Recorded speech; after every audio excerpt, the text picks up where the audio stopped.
Hello, what's up? This is Rain Manguera and this is the itelSuper 26 Ultra detalyadong review. Okay? So, kung interesado kayo, let's start.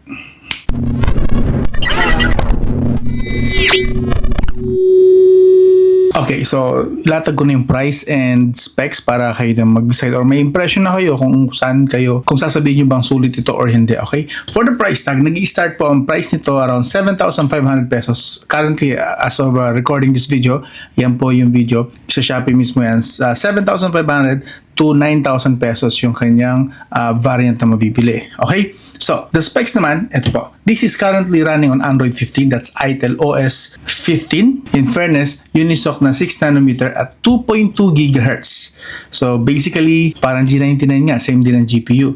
8GB, 256GB na storage. UFS 2.2 po yung kanyang storage technology and 6.8-inch AMOLED Full HD. Supposedly up to 144Hz screen refresh rate, pero to be honest, hanggang 120 lang talaga yung nakikita ko rito. But anyway, pause nyo na lang yung video kung gusto nyo pang basahin itong specs na to at ako itutuloy na sa detalyadong review.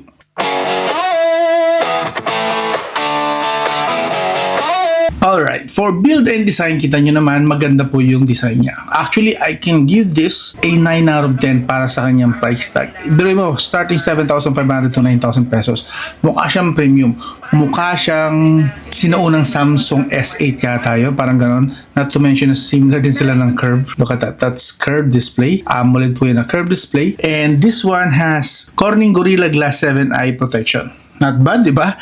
7,500, meron ka ng Corning Gorilla Glass 7 eye protection. Now, as for the material, I believe this is just plastic. And meron po siya, in fairness, na IP65 dust and water resistant. Low pressure water just lang. Basically, mga ambon, tilamsik, pwede po rito mabasa to. Meron din siyang drop resistant up to 1.5 meters. Pero I'm not recommending na ibagsak nyo to. That's for accidental scenarios lang naman. And of course, makikita natin dito, similar na siya sa Samsung design. And actually, to give you an example, look, di ba? This is an S24 Ultra. Look at that! Similarity.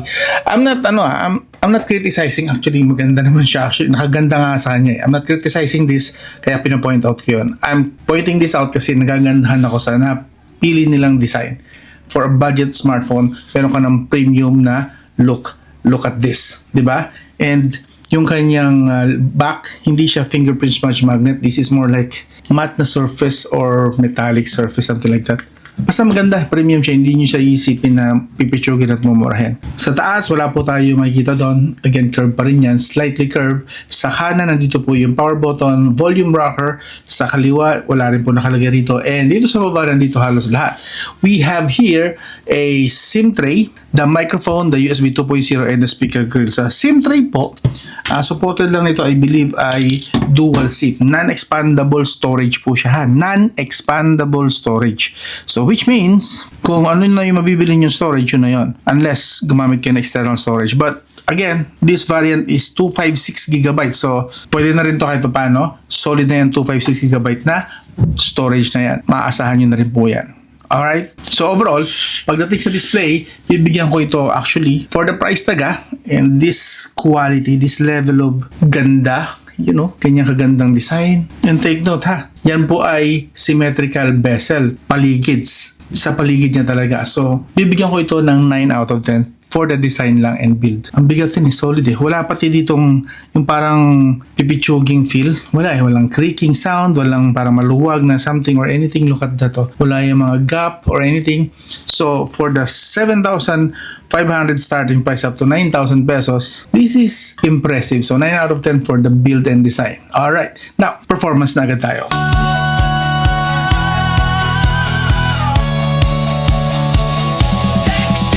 Again, this has Unisoc T7300, 6nm po yan, 2.2 GHz na clock speed. Ang Antutu score po nito is 686,800. I'll show you na lang din. Look at that. Alright. Now, ang bumubuo po dyan is mataas actually na CPU, 270,000. Sa GPU, medyo bitin lang ako ng konti kasi Helio G99 is nasa 70,000. So basically, around half lang ito na GPU score. So medyo disappointing pero Actually, that says a lot na rin about sa mga susunod kong sasabihin about performance. Alright, tinest ko rin syempre yung kanyang storage speed kung totoong UFS 2.2 kasi alam natin, this is itel and budget, baka tinipid nila doon. In fairness naman, confirm this is UFS 2.2 base sa read and write result na ginawa ko.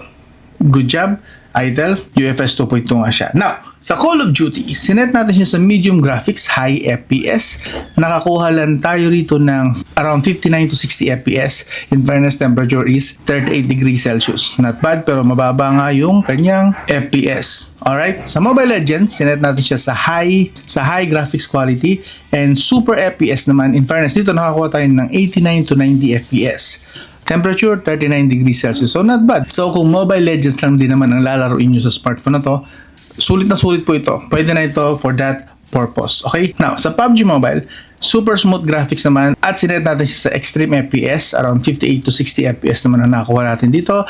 39.4 degrees Celsius. In fairness, walang overheating na nangyari. League of Legends, sinet natin siya sa 120 FPS at high graphics pero nakakuha lang po tayo ng 59 to 60 FPS and 39.8 degree Celsius. Now, sa Genshin Impact, test na lang din natin pero mababa ang expectations ko rito.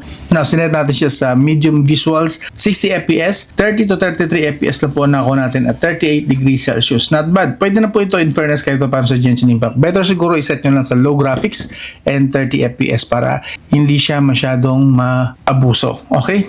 Kung gusto nyo lang naman i-Genshin Impact ito pero I'm not recommending na this chipset is isasalang nyo na matagal sa Genshin Impact. Okay? Now, this phone, while hindi po siya talaga gaming phone, pero you can actually game here. May mga decent FPS siya na may bibigay sa inyo.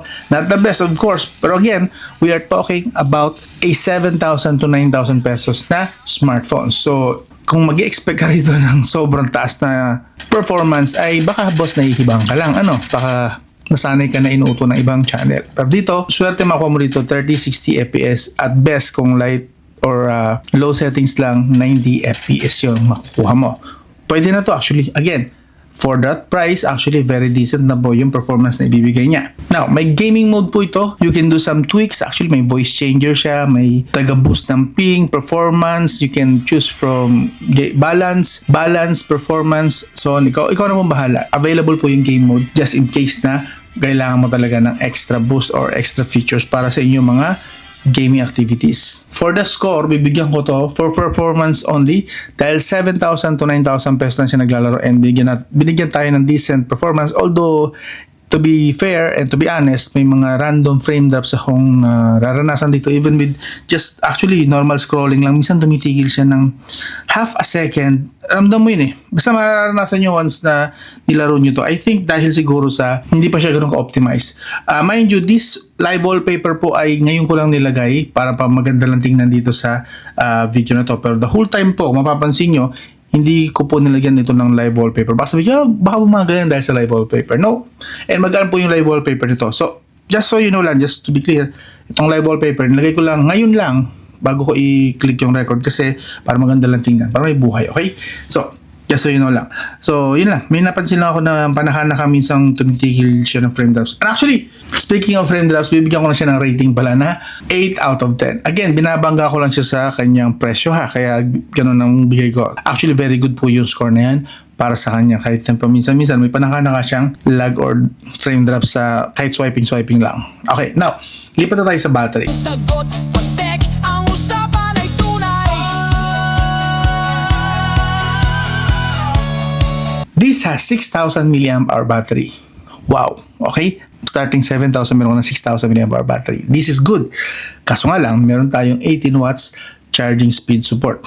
Okay. Now, that's not really the fastest out there. Pero, again, nasa 7,000 to 9,000 tayo. Pero, para sa akin medyo bitin. Dapat nilagay man lang nila kahit papaano sana sa 30 watts, no? Pero, here we go.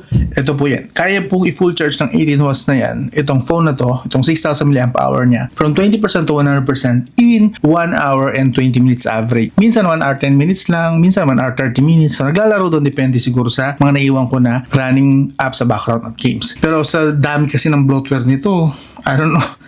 I don't know how, but I would recommend na i-uninstall nyo yung mga hindi nyo kailangan dito ng mga apps. Itong mga Temu, di ako naglagay niyan. May Shopee na, may Shopee ID pa. My God. And what else? Phoenix, di ko alam kung ano yan. Pampay, Mobile Cleaner, iPulse, I don't know. Marami, basta marami. So, maybe that affects. Pero in fairness, at kahit mabagal ang kanyang charging speed, meron po itong bypass charging support. Yes! Meron. Yun. So, and also, ito ba? Siyempre, hindi mawawala yung PC mark. Sa full brightness, full volume, full brightness po full volume with internet. Almost 9 hours. Sa ibang phone actually dyan, this is already half brightness, half volume na performance. But this one, dito sa itelSuper 26 Ultra, full brightness, full volume na po yan. 14 hours? Matindi. So, very impressive. Above average talaga siya pagdating sa battery endurance, which is very nice para sa isang 7,000 to 9,000 pesos na smartphone. So, overall, halos kompleto na yung battery segment niya. Except lang talaga sa slow charging na 18 watts. But still, we have to appreciate na ganun kaganda yung kanyang optimization and 6,000 mAh battery with bypass charging pa. So, bibigyan ko ito ng rating sa battery na 8 out of 10 na din. Okay? 9 sana kung 30 watts sana yung charging brick niya. Okay? And of course, tinest ko nga pala yung bypass charging niya kung nag-work or baka peke. So as you can see, tinest ko siya na naka-charge, nag-gaming tayo, nag-start tayo ng 87%, nadagdagan lang siya ng 1%, natapos ko yung game for about half an hour. So 1% lang nadagdag sa kanya. So which means totoo po yung kanyang bypass charging. Pwede, solid. So totoo po yung bypass charging ng smartphone na to kahit na 7,000 to 9,000 pesos lang yung price tag niya. So good job, that is why 8 out of 10 binigay ko sa kanyang score. Now, lipat na tayo sa display. Reviews para sa taong bayan. Tech Simplified. 120 Hz lang talaga yung nandito sa kanyang settings. Sa settings na po yan kahit dito sa auto switch wala naman nakalagay. So 120 Hz lang siya. Pero sa box niya, it says here 144 Hz. So medyo misleading lang po ng konti yung kanyang marketing 120 Hz lang talaga nakalagay dyan. Hindi po ako nagbibiro. 120 Hz pero 144 Hz. So medyo turn off sa akin yung ganyang marketing. So sana naman medyo honest tayo, itel na. Yun lang naman. But anyway, brightness nito, nagamit natin sa labas, 700 nits. Brightness up to 4,500 nits daw yung kanyang peak. But, tansyahan ko lang naman, nasa 1,000 nits lang. Pero needless to say, talaga very viewable po siya pagdating sa outdoor use. Pwede po sa mga tropa nating riders yung kanyang brightness at klinaw or liwanag ng kanyang screen during tanghaling tapat. Okay? Now, syempre, honest review tayo rito. Papakita ko lang sa inyo, may mga video sa YouTube po ito, YouTube lang, hindi Netflix. Sa YouTube video po, kapag makita ng 1080p at basta mga content na HDR, pansin nyo, medyo nag-i-stutter siya, hindi smooth yung video. Parang from supposedly 30 to 60 FPS, base sa stuttering na yan, parang 15 to 18 FPS lang siya. Or maybe bumababa pa nga ng 10. So yan, kita nyo naman yung stuttering, hindi po smooth yung movement. Pero kapag nag-play ka naman ng video, again, YouTube po ito, hindi po ito other social media app or video streaming app na baka mataas ang codec. But this one is just YouTube. So, friendly po ang ginagamit nilang video codec sa website na ito. So, para magkaroon siya ng stuttering na ganyan is not a good sign. Especially on HDR side. Siyempre, sa panahon ngayon, HDR is nagiging common na, especially sa mga Dolby Visions and other display technology. Alright, note ko lang yan. Now, supported nito ang 10 multi-touch, wide vine level 1 din po ito. That means pwede po kayo manood dito ng Netflix up to full HD. If not, baka HD plus lang. Pero the point is, malinaw pa rin naman po yun. At least hindi standard definition.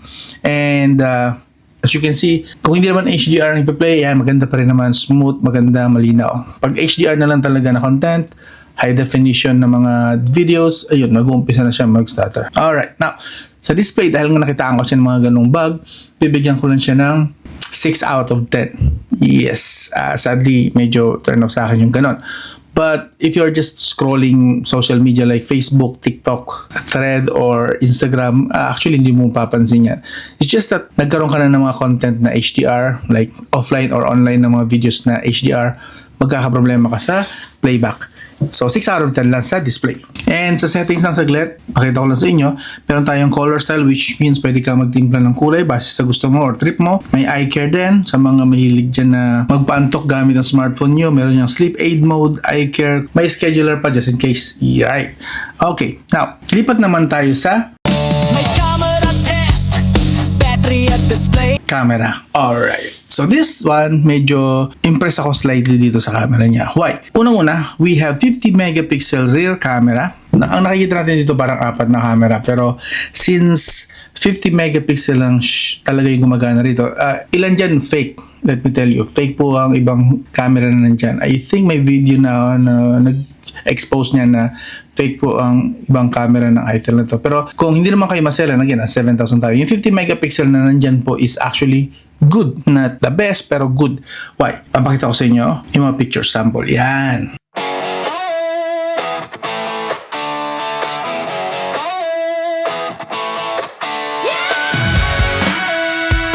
Yan po ang kuha sa 50 megapixel na may aperture na 1.6 wide camera. Yes, and in fairness, maganda po yung kanyang subject and background separation. Maganda yung pag-sense niya ng depth. And yung white balance, okay din. May konting leaning lang ng konti sa black. Pero with good lighting, I don't know kung how this camera works sa kanyang color palette. But sometimes okay yung white balance, sometimes off siya sa puntang dark. Overall, okay naman and saturation is decent na lang din. Now, sa video recording naman, 2K resolution po ang video recording nito, both front and back. Iyan po ang kanyang quality. So this is the 2K at 30 fps. Rear camera naman, same goes. Mukhang dito mas stabilize kasi kahit naglalakad tayo, stable siya. Okay to, stabilize. Wait, so kung may ganito kagandang stabilization below 10K, panalo to. Yes, correct. And okay din yung yung langit, hindi siya overbright or exposed. Ganda. Ganda ng sunset to. Yes, kamusta ang microphone? Panalo sa akin to. Below 10K, what can you ask for, 'di ba? Solid na to. Bira to mangyari. May ganitong stabilization below 10K na price tag. Nice. Winner. This is the 2K at 30 fps video recording. So I'm not sure kung hindi, meron siyang EIS. So kahit paano stable siya. Okay na rin. Slightly siguro. Slightly overbright lang sa background, but sa main okay lang. Pero overall okay lang din, di ba? So kamusta naman yung microphone? 2K at 30 fps to, kung hindi ko pa babakit. So ayun. Sa front nga pala, kung di ko na-mention, 32 megapixel front camera po yan. So, overall, actually, goods naman yung stabilization ng kanyang video recording. Actually, for 7,000 to 9,000 pesos, pang 15,000 pesos yung video recording stabilization niya. Yes, so kung naghahanap kayo ng camera na may stabilization na maganda ang overall na quality or output para sa video recording, kung okay lang din sa inyo na 1080p to 2K resolution, actually meron din siyang 1080p at 60 fps, pwede na ito. Medyo, hindi ko lang recommend yung microphone niya kasi medyo manipis at masakit sa tenga, medyo naglilin siya sa high pitch sound. So, although yes, maririnig, may konting noise cancellation na nagaganap somewhere, siguro AI effect yan, but kung gusto mo talaga na maganda ang quality, I would recommend mag-invest kayo ng konti sa external mic like this Boya or this Hollyland, pwede. So, yeah, itong gamit ko now habang nagsasalita is this Hollyland. Mas maganda yung audio. So, yun lang naman. Kung gusto niyo lang naman na mas ma-maximize ito, like gagamitin niyo for vlogging, I would recommend na invest kayo ng konti sa wireless mic. Pero kung okay na sa inyo yung sound line, naririnig nyo dun sa kaninang video sample, di okay na yan sa inyo. Wala tayong magagawa. Pero at least, maganda yung video stabilization. So, yun. May mga paminsan-minsan lang ako napapansin na unresponsive yung camera. May mga random na ganun. Siguro dahil sa performance lang talaga medyo bitin na siya sa raw power at saka sa clock speed. Pero, yeah. Kung di naman kayo maselan, again, nasa 7,000 to 9,000 pesos kayo, I think pwede na yan. Mapapalagpas nyo na siguro yung paminsan-minsan niyang dragging ng pag-launch ng camera. Yes. Now, mention ko na lang din na wala itong ultra-wide. So, wide lang po talaga. Papansin nyo, sa camera niya is wala pong 0.5. Even with the main camera, see that? 1 times and 2 times lang. That's it. Wala po kayong ultra-wide or 0.5 camera. So, I guess, nag-focus sila or nag-invest sila dun sa stabilization instead sa 0.5 camera, which is okay lang din. At least, I don't know, may mga tao talaga siguro na mas priority lang yung stabilization, which just like me, pwede yun sa akin, swak sa akin yun. So kung wala akong budget or low budget ako, actually I could settle for this. Pwede ako mag-vlog dito. Maganda naman kasi kahit paano yung stabilization niya, pang around 13,000 to 15,000 quality. And this one, below 10,000 pesos. Okay? So, overall, for its price, babangga ko lang yung price niya sa rating na ibibigay ko sa camera niya, 9 out of 10. Goods na rin ito. Okay? May panakanakang performance issues but still, 9 out of 10 para sa akin. Itong camera ni itelSuper 226 Ultra. Kahit budget o flagship, lahat may tala. Qkotman! Now, sa audio, eto medyo dismayado naman ako dito kasi single speaker lang siya, bottom firing. So, ito po yung sound niya.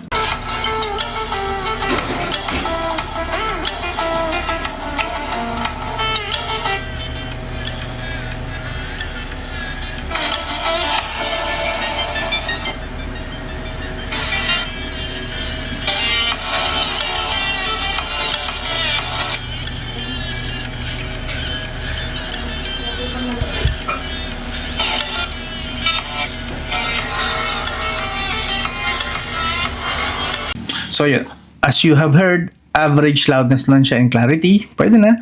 Medyo a bit leaning din sa high-pitch sound, kung mapapansin nyo. In fairness naman, meron itong Bluetooth 5.4. In fairness kaya expect na medyo mataas-taas or marami-rami ang kanyang Bluetooth codec. Starting from SBC, AAC, LDAC, LC3, Opus, LHDC, Qualcomm, aptX, HD. Yes, in fairness, kahit na ganito lang to, mukhang lang pipitsugin, pero ang dami niyang high fidelity na mga codecs. Bluetooth codecs for that matter, okay? So, for the audio, dahil medyo bitin tayo at saka dahil mono speaker lang para sa isang 2025 smartphone, marami ng smartphone ngayon nasa 5,000 nga lang, meron dual speaker na but this one medyo why isa lang. So bibigyan ko na siguro ito ng 7 out of 10 para sa kanyang audio segment. Okay. Oh, solid ang galawan.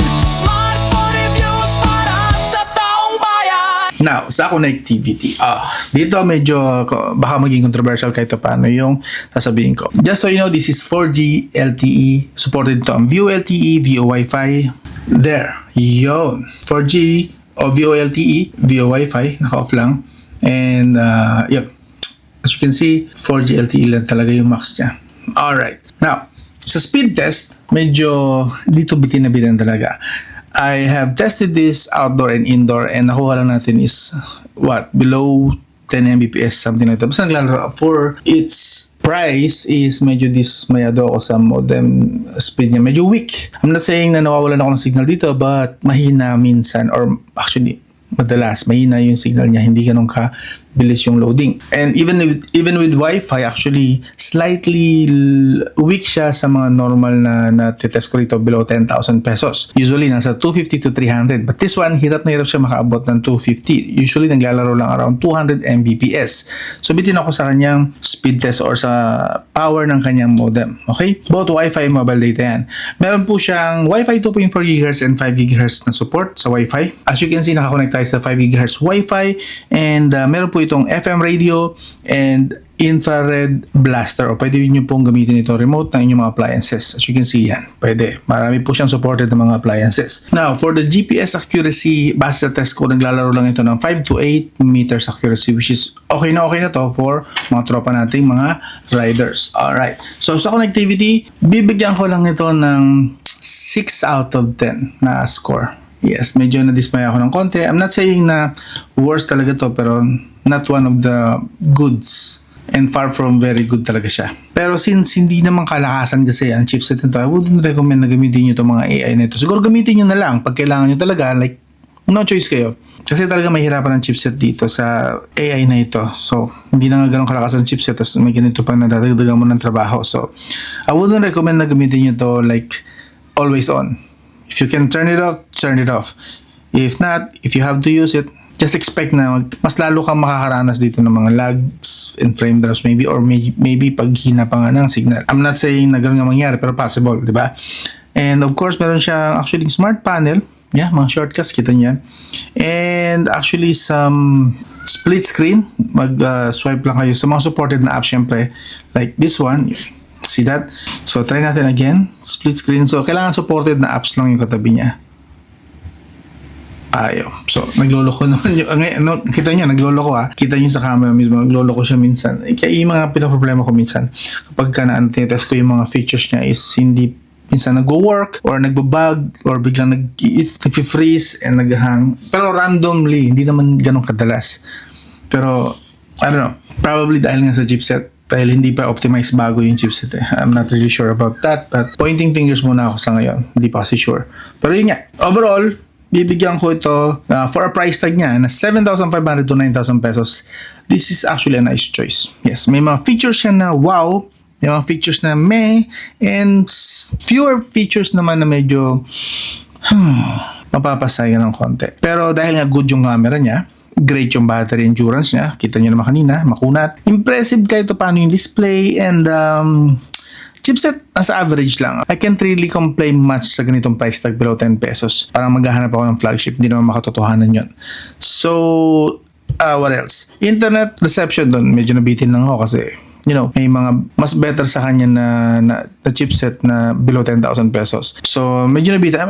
I hope na ma-fix ito sa update, pero hindi ako masyadong nagtitiwala sa ganong pag-asa. But it's possible if kung gusto talaga ni itel. So, I'd give this smartphone a 7.5 out of 10 na score. Yeah. 7.5 out of 10. May mga goods, may mga bads din. So, at least balance. I'd say balance. Pero, syempre, mas gusto sana natin lahat. Goods, if not the best. At least goods, di ba? 7.5 out of 10 para kay itel S23 Ultra. Ganda rin pala ng design. Dagdag nyo. Solid. But anyway, that's it. Ayun, expect nyo rin nga pala yung mga bloatware. Dami. Kung nagustuhan nyo yung ganitong style ng video, na-test talaga natin lahat. May actual test tayo. May actual tayong results. Hindi po natin nuhulaan. And tinatakil na natin halos lahat ng features which sa ibang channel hindi ginagawa. Sana i-consider nyo po na mag-subscribe na, like and share. And if nakapag-subscribe naman na kayo, kahit iwan na lang po kayo na isang like, malaking tulong na po sa akin. Yung napakaliit na bagay yung like na lang yun. Tap mo lang yung like. Goods na yun. Yun lang naman.